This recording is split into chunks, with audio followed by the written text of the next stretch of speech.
what you need tonight. A little something to whet your appetite, and it's gonna make you feel alright. Sweet Gravy and Carmen Kirk, check them out as they go to work. Congratulations on your new podcast. Now open up a can of whoop ass and blast, blast, blast.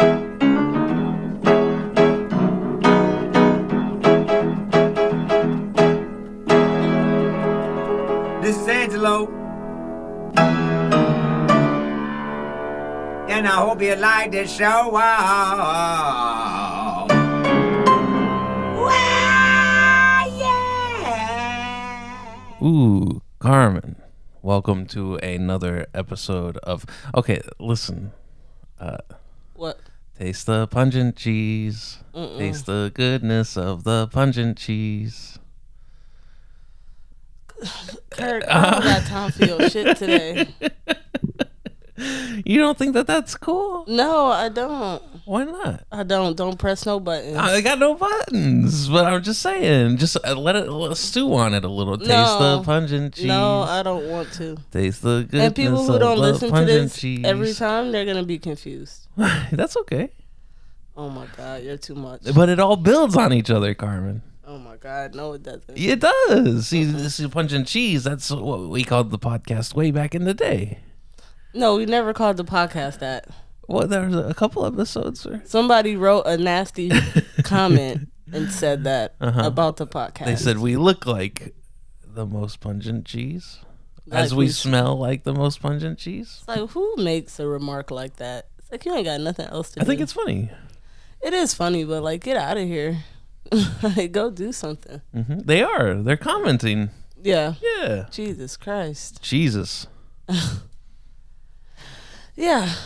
So it's been not a super eventful week, but I mean, a lot of work, and temperatures are up and down.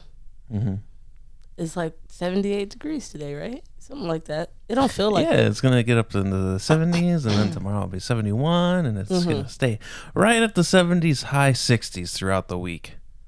Yeah. And then it's gonna drop to 50 and 40 next week. That's why everybody getting sick. Cause how you supposed to? My whole job got sick. Everybody. Yeah. All 20 of us. And Sick. then he brought it to me. No, I think And you now already I'm had stuck it. with it.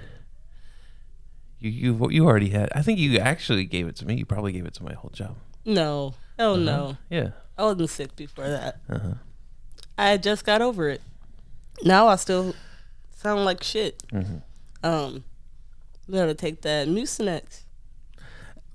You know, for some reason, Mucinex has become. People have been telling me, "Oh, you got to take the Mucinex. Mucinex is the thing that works." I've been on the Mucinex train forever. I don't feel like it worked that good, honestly. I think Alka-Seltzer work a little better. Mucinex is just get the stuff that's in your lungs out the lungs. Yeah, Alka-Seltzer. You remember the clears everything commercials? up. Oh yeah. Where the mucus would move in. He's like, "This is my home now." Yeah. And then it's like, there would be like a cyclone. Like that would. I don't know. It was an effective commercial. It was better than the Quiznos commercial, that's for sure. Quiznos sauce. They were both effective, just in two different ways. It's funny. This week I watched a documentary about automats. You know what an automat is? The car washes that your car goes through? No. Automat is a eating establishment. But what it is you go to, like, there's a variety of machines. And you put in your money, and then you open up a window and you take the thing you got. So it's like all like a la carte, you know. And it started like in like the 30s. So like things would cost a nickel. Like everything cost a nickel. And then you know, you could get your pie and coffee, and then they had like sandwiches. Just like whatever you want. Like a vending machine, right? Yeah, like a vending machine. But like before, it didn't have the little whirly cues. And it was like a whole place filled with it. And they were like cooking food in the back. Yeah. Yeah. And then They they just put the food in the things, and then people go up to them and pay for them and get it. Right. And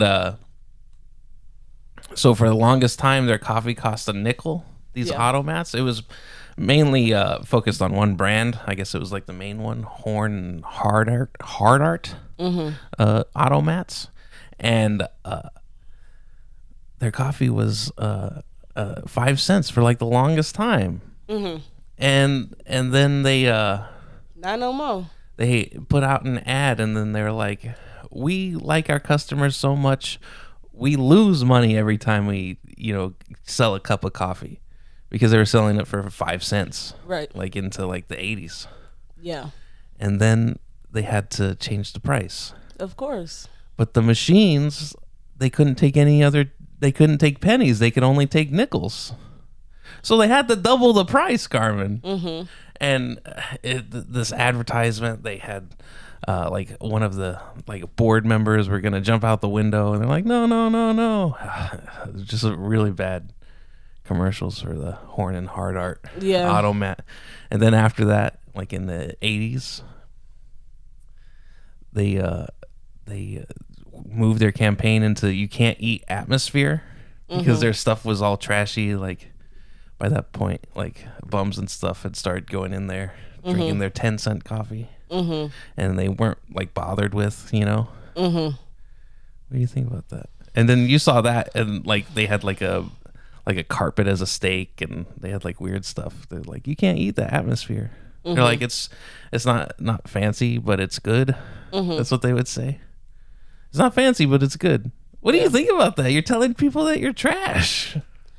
It's interesting, but I can understand how those places got overrun by homeless people because it was so cheap, and they took and they were mainly in New York and Philadelphia. Right. So you have a large amount of traffic of homeless people that's probably coming in and out or going past that area, and they're like, this is the perfect place to beg for money for food. This is the perfect place to hang out and just. You got 20 cents? Yeah, that's the place where somebody asked for the 20 cents. They know you got change because you coming in here to put nickels in. So they already know you got it. Yeah. Until 91, they got rid of it. Yeah. They were all gone. And I think, I think people, like during the pandemic, that would have been an awesome thing to have, you know what I mean? Because everything was going on. And a lot of people had a hard time doing that, no face-to-face delivery type thing. Like we had a guy who lived by us who already had a window in his store, so he could just sell out the window. Right. And it was easy for him. His building was already designed for him to thrive during the pandemic. And he got pretty good business during the pandemic. But then other people took forever to open up because they didn't know how to even start. How do you start to do it? Right. And then I know I was working for a place at the time, and they got on to all of the services. The DoorDash, which was like a local place. The Uber Eats, not DoorDash, 2 Dine In, and DoorDash. Maybe did we have DoorDash? We might not have been there yet. I'm not sure. And they got on all of them. And then so this machine would go off, this machine would go off, this machine would go off, and then there would be like people calling in orders. Oh, that was the worst. And then they finally decided that they were going to stick with one. And the prices are different because they charge you more. Yeah, when I did my internship, I did my internship at this little Irish pub restaurant type deal, and they had all that stuff going as well. But sometimes it would get busy, and they'd be like, shut off all those services. Yeah, you turn it off. Yeah, they turn off all of them. I wanted to get a pizza from the Hilltop Superette. One day at work, I was like, you know what, I'm gonna get a pizza from there. And then by the time it was time for me to order it, they had turned it off. No Hilltop Superette for me. It's still a shortage of workers in the hospitality industry across the board, which is weird. Like we just went to Circle K. I was like, they do $5 pizzas. You know, they just the little ones they pop in a magic oven. Yeah. 7-Eleven pizzas. I'm like, whatever, just some substance after work. And the guy was like, it's only me. I can't do both. So I'm sorry, but I can't sell no food. I'm like, it's $5 pizza Friday. And you And you can't can't- sell me a pizza? $5 pizza. A $5 pizza? Yeah. Are you guys that going is to be pretty doing funny. $5 pizza tomorrow? Oh, yeah. No. No. Yeah. But I couldn't get it today. Right. So take the sign down, bitches. But it's plastered to the window. Right. You Y'all can't got just these take it signs down. up. And then people are flocking in asking for pizzas. And you're like, oh, we don't have the employees to do that. Mm-hmm. It's like, where is the mark being missed at? It's by the company itself, the brand itself. Because that's not like an individual store owner choice when you own a franchise. Mm-hmm. That's the franchise itself. Like, push this. This is gonna be awesome. Right. But you ain't got enough employees to even keep up the deal. So now what happens? Mm-hmm. Whenever you post specials like that, people ignore them Mm-hmm. because it doesn't. But they don't because you didn't. I should next time I will. I'll never go in there another Friday and ask for a pizza because I know they ain't got the employees to do it. Right. But So- maybe you'll look in the window and you'll be like, they got 2 people right now. I can get this pizza. I don't think they would have did it with 2 people. You don't think so? Nope, they running both registers. Mm-hmm. So I don't know. It's just an interesting thing. It's a I'm sorry, but there's some type of disconnect between the people who own companies and like what's actually going on day to day in the actual business. Mm-hmm. You have to be in tune with your business, but once you get this large franchise and it gets out of the like, it's hard to control it at that point. Mm-hmm. So, and there's been many businesses in history where you get this large franchise, and then we've seen it happen in Portland. We saw that Subway in Portland. It was like number 3 on the list in the country, and then it was number 103 on the list. Mm-hmm. Every time we went, they were never open. They had like a prime spot because all the people would go on their lunch breaks and go straight there. The one by the market? The one, By the pub across from the library? no. The one down in the Old Port. The Subway in the Old Port. Yeah. It serviced that little area. The one closer to Rosie's. Okay. It serviced that little area, and like you would go there days and it'd be literally a line out the door. Yeah. But then the owner was older and like he wasn't keeping an eye on everything. You would go in and they wouldn't even be open on time. Mm-hmm. It's like Subway has specific hours across the board, but they couldn't open at those times. They would open and be like, "Oh, we only got white bread, Mm-hmm. or we only have these wraps because we haven't baked the bread yet because I came 2 hours late to work." Right. And then one time we were there and there was a little kid watching it because they had like a television in there. In a little lounge area, yeah. And a little kid, and it was like clearly like the son of one of the workers, Mm-hmm. which is like kind of weird, you know? You got your kid at work with you, Yeah. which I get it, but like you're not doing your job the way you're supposed to. And then that Subway closed, and people stopped going there. Literally, it would be people coming to the door, and they'd be so angry, like, "Dude, it's an hour past open, and they ain't even got here to open up yet." So this ain't got nothing to do with Subway itself, but like when you start doing the numbers on how many stores you got and how many are closing, like that the workers and the climate contributes to that. Right. So it's an interesting thing. Mm-hmm. It's a large industry and a lot of people involved. Mm-hmm. But we were just we're on the topic of food. We were just watching Easy Bake. The Easy Bake Cook-Off challenge. Yeah, so me and Kirk like to watch competition shows. You together. like the competition shows. We watch them. We watch them together. I'll endure them. If you and I were not together, You I would picked never. this one. It's because I know you like it. Okay. Because you talk about the Easy Bake ovens all the time. Yeah, Yeah, you talk about those Easy Bake ovens. They were so good. they were cool. I mean, I wouldn't eat it now, but you wouldn't an Easy Bake Oven cake? if you had an Easy Bake oven. You wouldn't No, just be like, hell no. Right. A fucking weird cake mix cooked by a light bulb? No, that can't be Oh, right. what is it? Don't make me say it again. Mm-hmm. But yes, it was a cool little show, and they pretty much are making food really quick, and they're using like hacks to like make food quick. It's nothing fresh. No fresh ingredients. I guess is Right. is the thing. Right, like for example, one of the challenges, they only had an oven. They had to cook all their food in the oven. So this guy made pasta. He made the pasta in the oven. And the oven's only on for like 40 minutes. Yeah. They only got 40 minutes in the oven. They got an hour to do the challenge, 40 minutes in the oven. So he made pasta in the oven. Right. And his pasta came out good, but it looked a little dry. Yeah. Looked kind of gross. It did kind of. That's because he needed to add some water to that shit or something. Some more cream or something. I don't know. It didn't look good. Yeah. But, I mean, they said it tastes flavorful. It just wasn't better than that girl's chicken. And she did a poppy seed chicken. Yeah. So that wasn't even that difficult. She did easy stuff. Only thing she did was she put a sheet tray in the oven and got it really hot and then put her frozen broccoli on it so it seared the outside. And they're like, oh my God. This doesn't even look frozen. It doesn't look like frozen broccoli. Like, do you look at broccoli? You're like, that was frozen. Yeah, immediately. How do you know? Because I can look at this shit and tell it was frozen. Because it's cut a certain way? Yeah, that too. That's basically it. Because the machines do it, right? Yeah. Yeah. So you can tell. But they're like, I get what they were saying.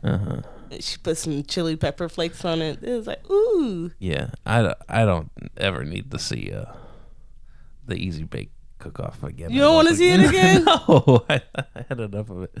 No, we got to watch it now because the one girl who wins, she go on to the next one. She won $25,000. And then she gets to compete again.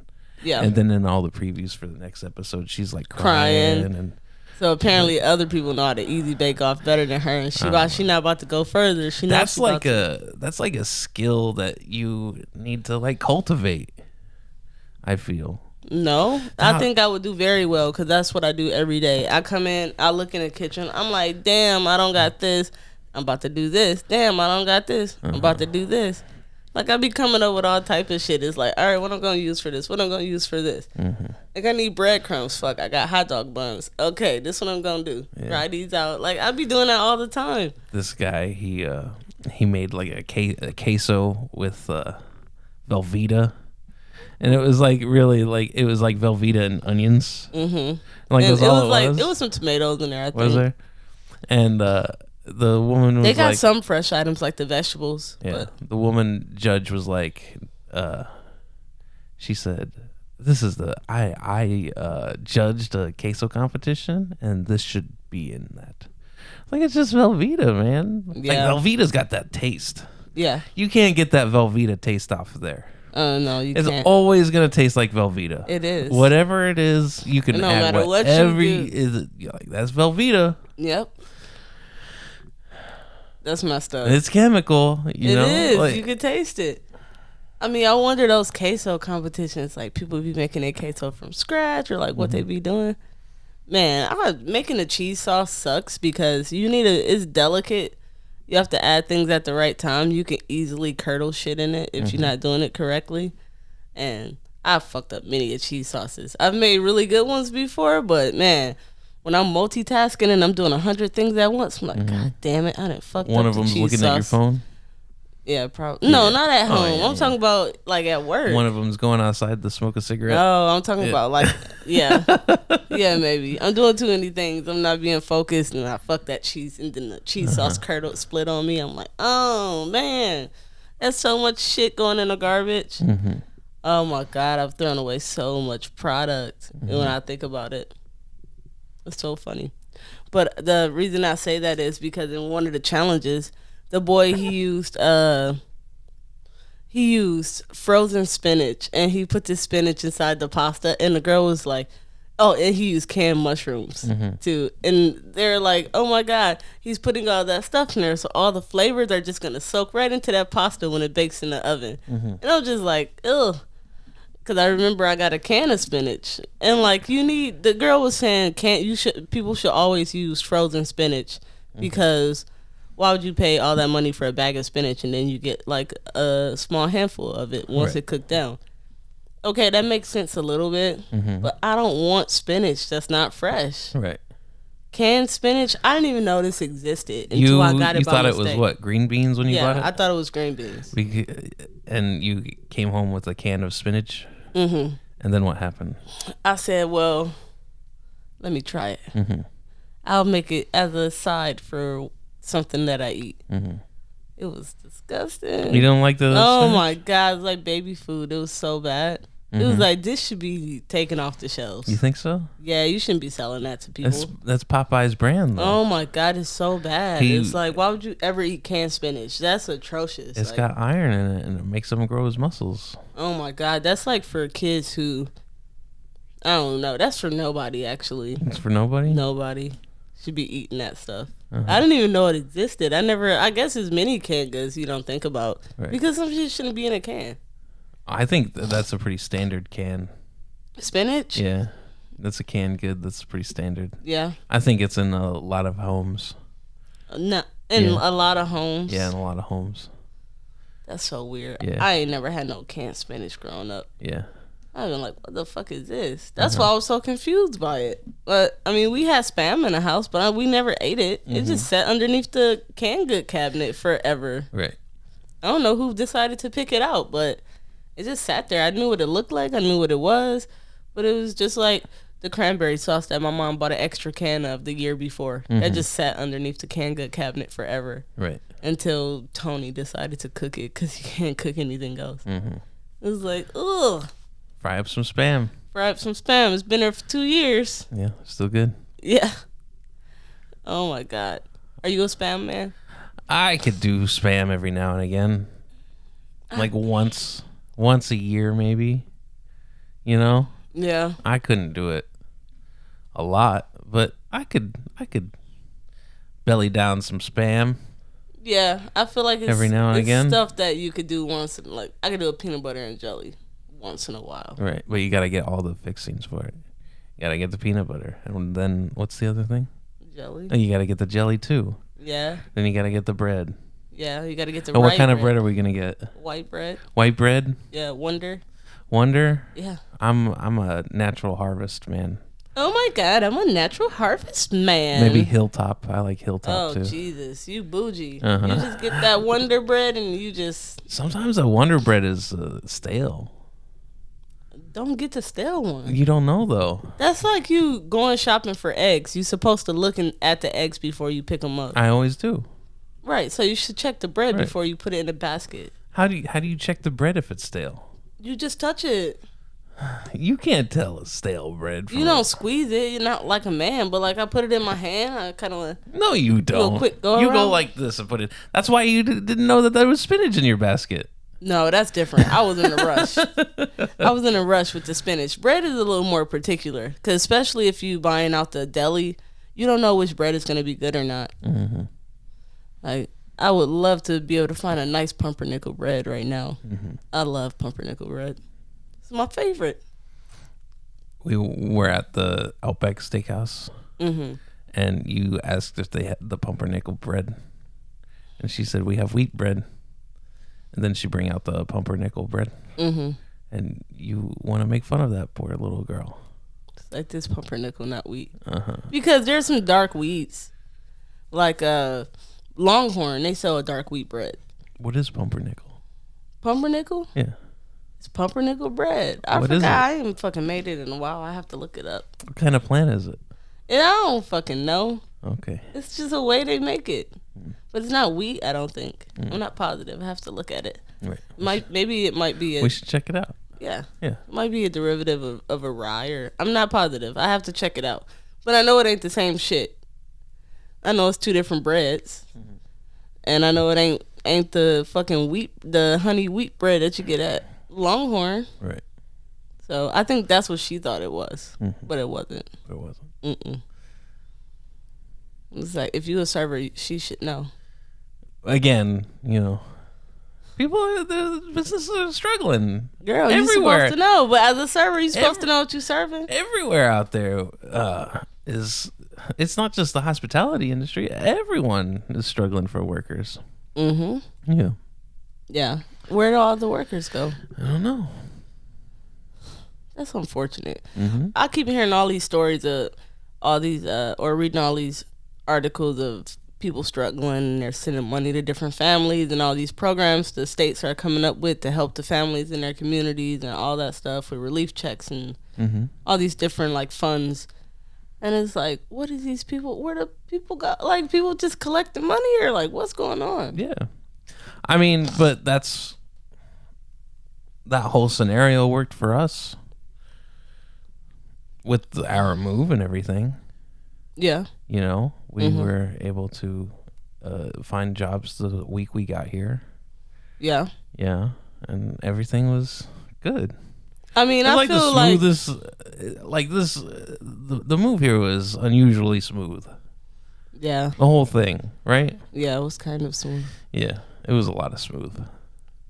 The hardest part is packing up everything, but we still did it pretty smoothly because we did a little bit here, a little bit there, and we finally got it all done. And then we packed the shit out of that U-Haul so quick, and unloaded it pretty quick. See, you didn't know I could work hard like that. Boy, we get that stuff packed so quick, unpacked, because I lose patience so quick. We got to get this done fast or I'm going to give up. Yeah, you're a quitter. Right. Yeah. So, but we got it done and we did it real fast, because if we don't get this done fast, my attention span is just gone. After about an hour, I'm like, I need to take a break. Why are we still doing this? Yeah, take a break, come back to this a little bit later. So you get a good hour out of me. But we got it done within that time, so it was nice. It was good. Yeah. I think I lost like 3 pounds. In that hour? Within those 2 hours. Oh, okay. That's You know what I mean? That's hard work, yeah. Yeah, that's hard work. Maybe even 4 or 5 pounds. Even 4 or Who 5? knows? Wow. Yeah. We need to put the battery back in our scale so I can check how much weight I gain or how much I lose. Yeah. Right now I feel uncomfortable because what if I check the scale and they say, dun, dun, dun, dun. oh my God, I'm gonna be like, what the fuck, man? I used to get on it all the time. I would check every day, like, yeah.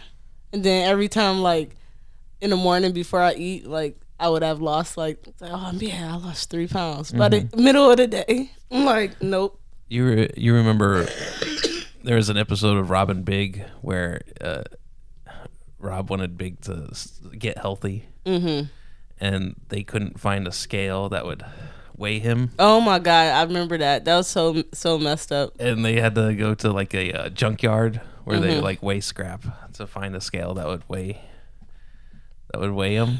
Right. And then he ended up gaining weight after like the week, you know, of like his workouts, and you know, they got him a bike, and he was like, you know, Rob was on a skateboard behind him, and they were biking around. It was, you know, super goofy, and then he gained weight at the end of it. Yeah. And then like his like nutritionist is like, but do you feel better?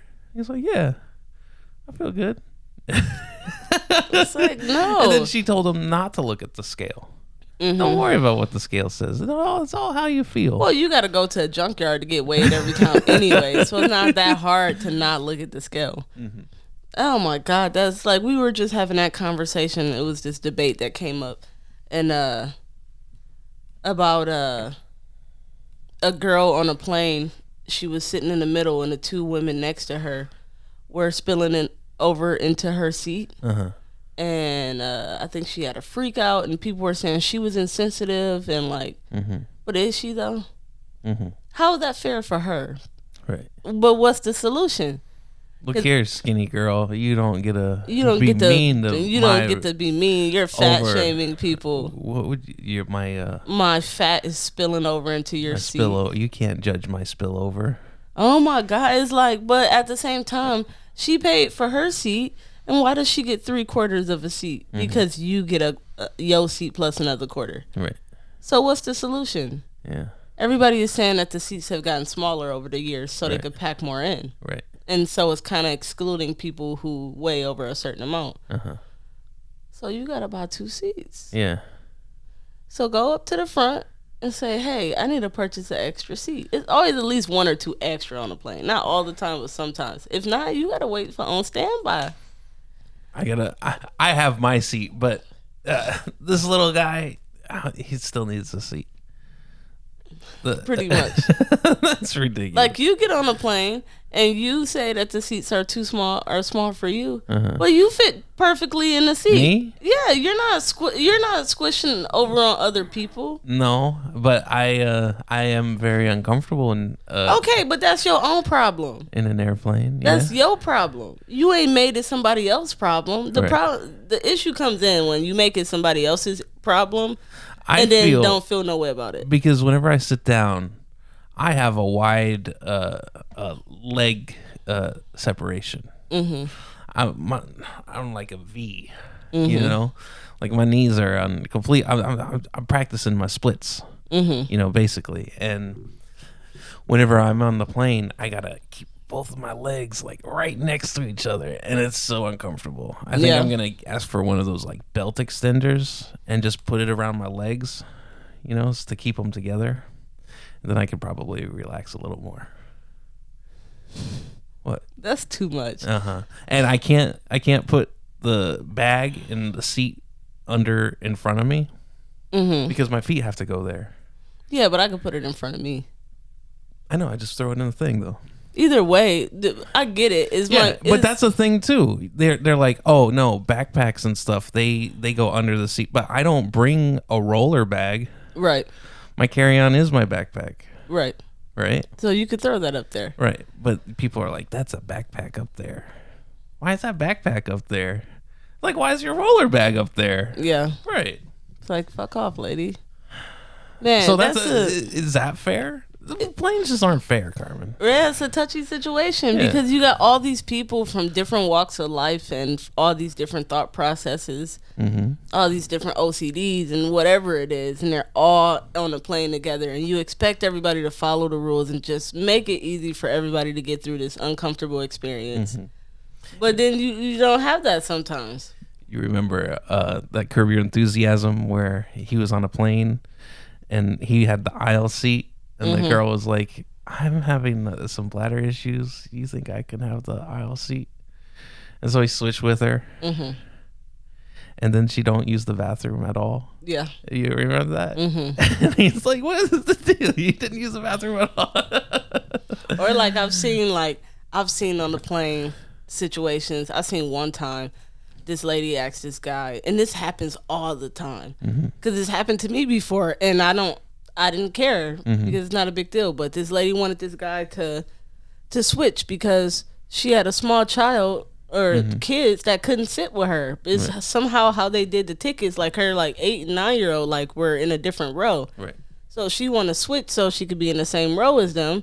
It's like, and the guy said no. I'm gonna take care of your children on this flight. I'm gonna be next to your kids. Yes, on this flight. Yeah, that's and weird. Then it was this whole thing, and she was crying on a plane, and then the flight attendant was like, "Ma'am, this the seat he picked out and paid for. Yeah. He's not obligated to switch with you." Right. And she was like, "There was a mistake with." Okay. So then the flight attendant is like, "Anybody want to be nice and switch with her?" And then somebody switched so she could be with her kids. You didn't do it.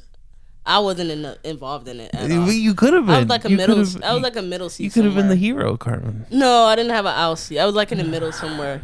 But somebody's asked me to switch before, and if it's a couple aisles down or something, I'm like, yeah, I don't care. Whatever, you sit with your kids, but I don't mind. But if you say, if I'm in a 4th, 5th row back, and you say, can you switch with me, and I'm in a 20th row, absolutely not. You better go back there and ask somebody to switch. Why? No, I'm not going all the way back there when I'm already up here. It's going to take longer to get off. But it doesn't really.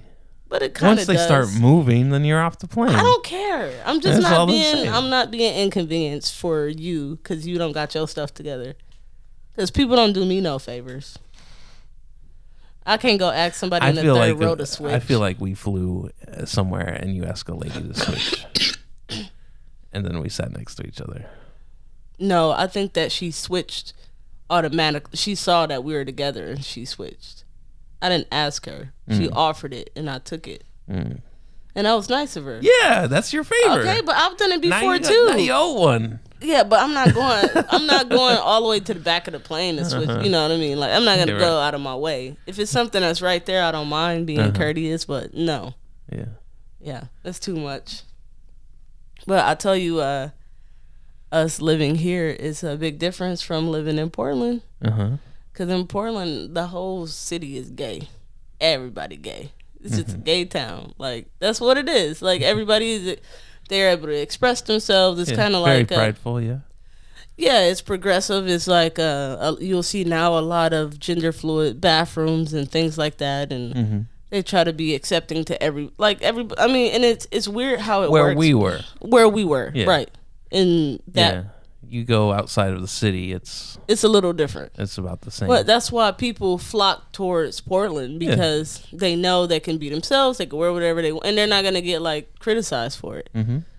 And I thought that was a cool little vibe, because nobody care about what you look like or how like they like, I dress at this thrift store. I go get my costumes from like, nobody cared about none of that stuff, that superficial stuff. What about it? I go to Kroger here in Columbus, and I guess the guy's bathroom had broken. So there were men going into the women's bathroom and using the bathroom. And so there's this large sign on the door, like, attention. And it was like big red exclamation marks and like dots on it. It was like, men, but do not go in the women's bathroom at all. If you want to use the men's bathroom, you go out the door and around the corner from the store, and there's a bathroom for you guys until the men's bathroom gets fixed. But do not, and I repeat, do not go in the women's bathroom. And the sign was like so aggressive. I was like, oh my God. It was weird coming from Portland, like, and then coming here and seeing that sign. It's like, damn. Different values. But that is kind of weird too. It's aggressive. No, I mean like to a grocery store bathroom to, you know, be a unisex, you know. I would imagine some people might be uncomfortable. I could see that. I get it, but it was the sign itself was aggressive. Like, I feel like you could have had a sign like that and got your point across without like, attention, and like big ass like red on it. You know what I mean? Like, it was super aggressive, and it was posted like all over the wall. It was like a big sign on the door. It's like, Jesus Christ. Don't no men's come in here. No, better not. I mean, a guy like just gotta pee real quick and just jump in there and use the stall. I mean, I go in the men's bathroom. Here, nobody say anything. They don't care. They're not like, that girl's in there. It's like, well, somebody's in the girl's bathroom. I use the men's bathroom anytime I want to, with no problem. Like, not a big one, but if it's like one stall, you know, I could lock the door behind me. I'll go in. If it's a one-holer. Yeah, like at a gas station or something. Right. Yeah, I get it. But I'm not gonna go into like a big bathroom with a bunch of men and just, what are supposed to be, just looking at people while they pee. People gonna say, that girl's looking at us. Right. Yeah. How would you feel about that? How would I feel about you in the bathroom and girls just strolling through, hanging out? I've been to one. There was a place, a club in Louisville, and they had communal bathrooms, and there's the stall, and it was basically just like a men's room. Like, there are urinals, and then behind the urinals were stalls, and the girls would go to the stalls. Right. Yeah, that's pretty cool though. Right? I guess so. I guess in a club environment it's pretty cool. Yeah, everybody in there just chilling. Yeah, nobody cares. After a few drinks, like, whatever, come on, let's go to the bathroom together. Yeah, that's super funny. So, are you ready for the upcoming Thanksgiving? Yes, I'm ready for the upcoming Thanksgiving. You're gonna make a cool pie or something? I think so. Yeah. I got to do one for work. Kirk is a dessert king. He can make good stuff. Yeah. You should do something with some graham cracker and marshmallow. Why? I don't know. A s'mores? A s'mores pie. That would be pretty cool. Yeah. Yeah, I think I could do that. Yeah. Well, is that it? Sure. All right. Well, thank you guys for listening to another episode of the Sweet Gravy Podcast. If you have any questions or suggestions, please go to sweetgravypod@gmail.com. You can also check us out on YouTube and every other streaming platform. Awesome. Thank you. Bye-bye.